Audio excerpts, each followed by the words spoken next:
My name is David. I'm 41 years old, and I live in a house that I built myself, without my father's help, without an inheritance, without anyone else's hands. This house is my fortress. It's where my mother lives, the mother they once threw out because she was in the way, and it's also where the woman who threw her out now lives. My stepmother. I know it sounds strange, but there's a reason for everything. And that reason is 20 years of patience, hunger, working like 5 people, and one phone call that came on a rainy evening. I don't like remembering my childhood, but for you to understand, I'll have to. My father, Richard, was a successful lawyer. My mother, Martha, was a homemaker. They lived in a Boston suburb, in a white house with green shutters. We had a dog, 2 cars, and I went to private school. I thought it would always be that way. But when I was 15, my father brought a woman home. Her name was Diana. She was about 20 years younger than him, with a bright smile and cold eyes. My mother cried when she saw them together. A month later, my father filed for divorce. My mother got a small apartment and barely enough alimony to eat. Diana moved into our house, and she immediately started a war, not with me, but with my mother's memory. She repainted the walls, threw out the old photos, forbade my father from contacting my mother. And when I said I wanted to live with my mom, she laughed and said, "You don't have a choice. You'll be 18 soon. Just wait it out." But I didn't wait. At 17, I packed a backpack and left. Diana stood in the doorway, smirking. My father didn't even come out. I heard him say from the living room, "Let him go. He'll come to his senses and come back." I never came back. I slept at friends' places, then in a shelter for homeless teens. I worked as a dishwasher, a pizza delivery guy, a night watchman. Finished high school as an external student. Got into college on an evening program. Slept 4 hours a night. And I never once asked my father for help. He called a couple of times. I didn't pick up. After 2 years, he stopped calling. Diana had gotten what she wanted. I was dead to them. I visited my mother every week. She lived in a tiny 1-bedroom, was sick, but never complained. I helped with money as much as I could. And one day, when I was 25, I said, "Mom, I'm going to build a house for us, and you'll never have to be afraid of being thrown out again." She cried. I kept my word. I built it for 5 years, alone, with my own 2 hands, brick by brick. When the house was finished, I moved my mother in. She sat in a chair by the window, looked out at the garden and said, "Son, I'm proud of you." I didn't tell her that I built that house out of anger. The very anger that Diana had planted in my heart when she closed the door in my face. Years passed. I grew up, became an engineer, started my own business. My mother got older. She needed care, but I couldn't hire a nurse. I didn't trust strangers. I managed on my own. And then, at 40, I got a call. An unfamiliar number. I answered. A voice I hadn't heard in 20 years. "Diana," she said. "David, it's me. Your father died 6 months ago. Cancer. I didn't call earlier because I didn't know how to tell you. And now I'm sick myself. Breast cancer, stage 4. I have nowhere to go. The treatment ate up all my money. I'm living in my car. Forgive me, David. Please forgive me. I know I was terrible, but there's no one else left to turn to. You're the only one." I was silent. A minute. 2. I could hear her breathing, raspy, sick. I remembered that day she stood smirking in the doorway. Remembered my mother crying at night. Remembered my empty backpack and the cold park bench. And I said, "Come, but on my terms. You get a trial period. 1 month. Break the rules, you're back on the street." She sobbed. "Thank you. I'll leave tomorrow." I hung up and went to my mother. I said, "Mom, Diana is coming to live with us. She's sick and homeless." My mother gave me a long look and said, "You're stronger than me, son. I couldn't do it. But if you've decided, I won't object. Just don't expect me to be nice to her." Diana arrived 2 days later. I met her at the gate. She had changed beyond recognition. Gray, thin, in a worn-out coat. Sunken eyes, shaking hands. She smiled at me. Timidly, guiltily. I didn't smile back. I said, "Listen to the rules. First, you live in the small room on the ground floor. Second, you take care of my mother. Cook, clean, help her with her medication. Stay with her when I'm not here. Third, you don't leave the house without my permission. Fourth, no calls to friends, no complaining, no attempts to elicit pity. Any violation and you're out. Do you understand? She nodded. And if my mother wants you to leave? I looked her in the eye. My mother is in charge here. If she says leave, you leave. Even if I disagree. But I won't disagree. I put Diana in what used to be a storage room. A bed, a nightstand, a small window. I gave her an old blanket and a towel. She didn't complain. On the first day, she went to my mother and said, "Martha, I brought you tea." My mother turned to the wall. Diana set the cup on the table and left. I watched. That moment was the beginning of the test. Not for my stepmother, for all of us. The first days were hell. My mother wouldn't talk to Diana. Diana silently cleaned, cooked, washed floors. I checked. Not a speck of dust. Not a hint of her old arrogance. But I didn't trust her. I remembered what she was like. I installed cameras in the common rooms. I didn't hide it. I said, "I'll be watching. If you do anything bad, I'll see it.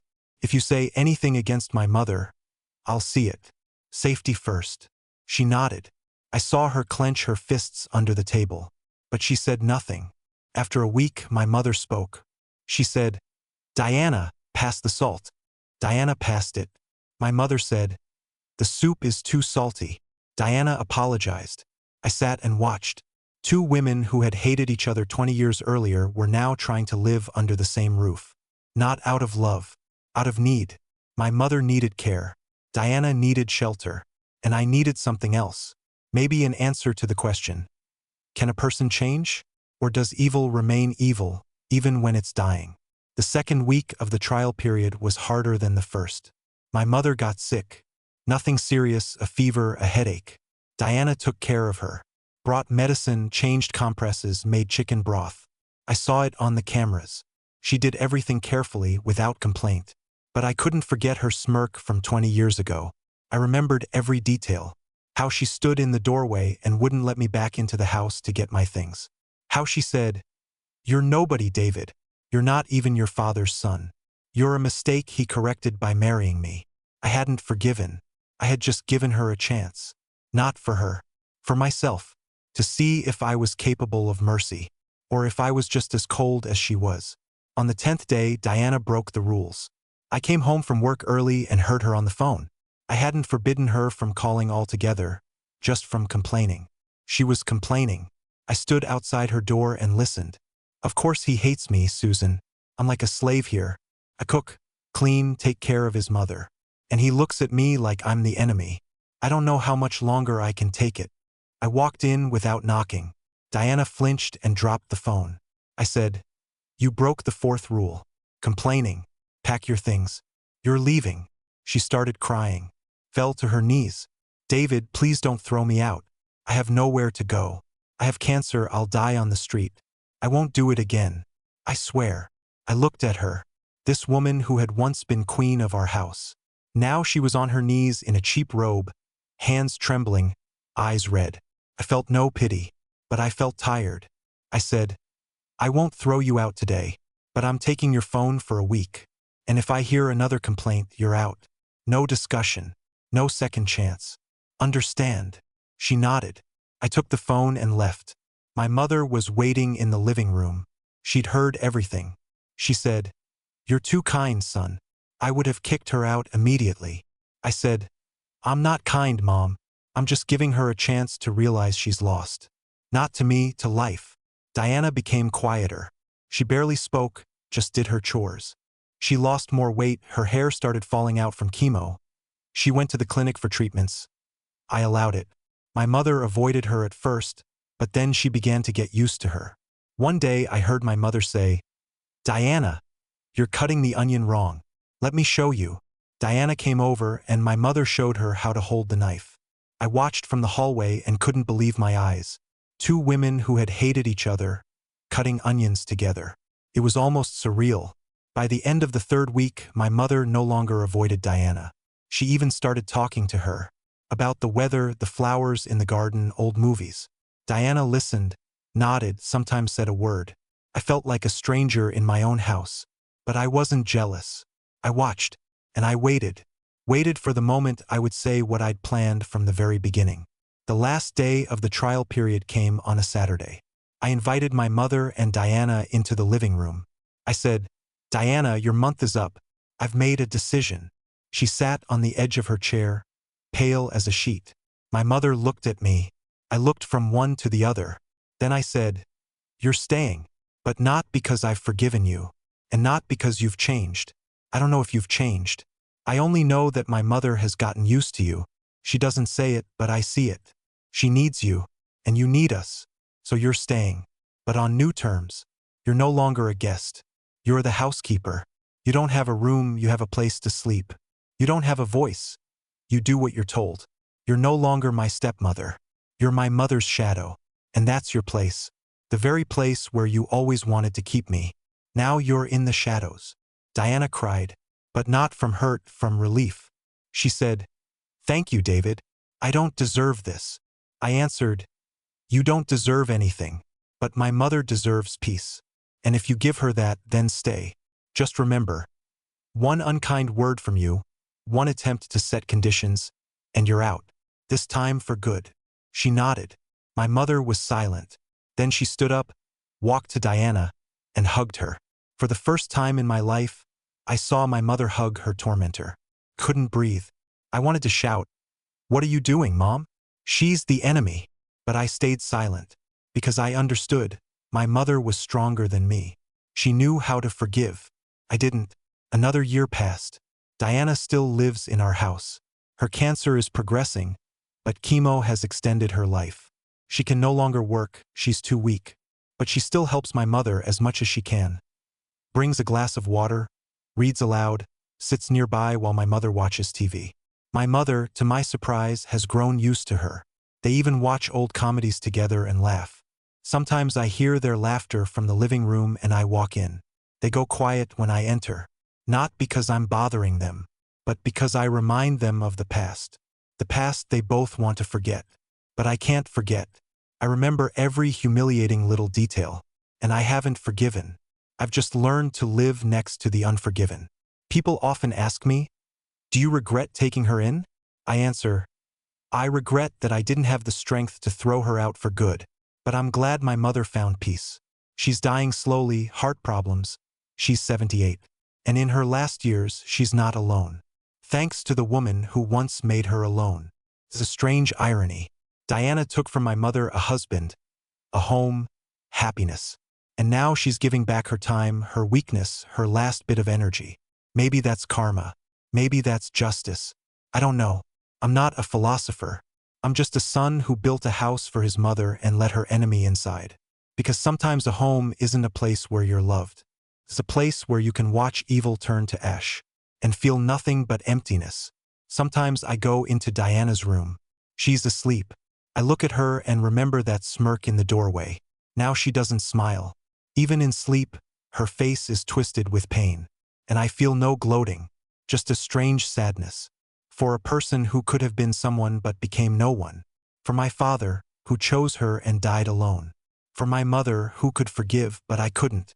You know what the main lesson is from this story? It's not that revenge is bad. And not that forgiveness is good. It's that life is more complicated than black and white decisions. Sometimes you need to keep your enemy close to realize they're not the enemy anymore. They're just old, sick, scared, and you pity them. But you can't admit that because then you'd have to forgive. And forgiving would mean betraying yourself. I won't betray myself, but I also won't finish off someone who's already down. I'll just step aside and let life sort itself out. What will happen when Diana dies? I don't know. My mother will probably cry. Strange, right? Cry for the woman who destroyed her family. But people are strange creatures. We grow attached even to those we're supposed to hate. My mother grew attached. And me? I'll sit on the porch, light a cigar, watch the sunset. And I'll think, could this story have been different? Probably not. Everyone got what they deserved. Diana, humiliation and death in the house of those she betrayed. My mother, peace and care. And me, a strange satisfaction that justice exists.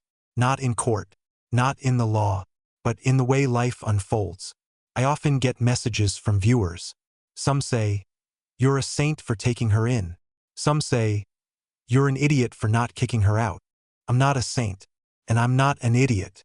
I'm just a man who once decided not to be as cruel as the people who hurt him, but also not to be so kind as to forgive. I found a middle ground, and that middle ground is called a trial period that's still ongoing, and it will only end with her last breath.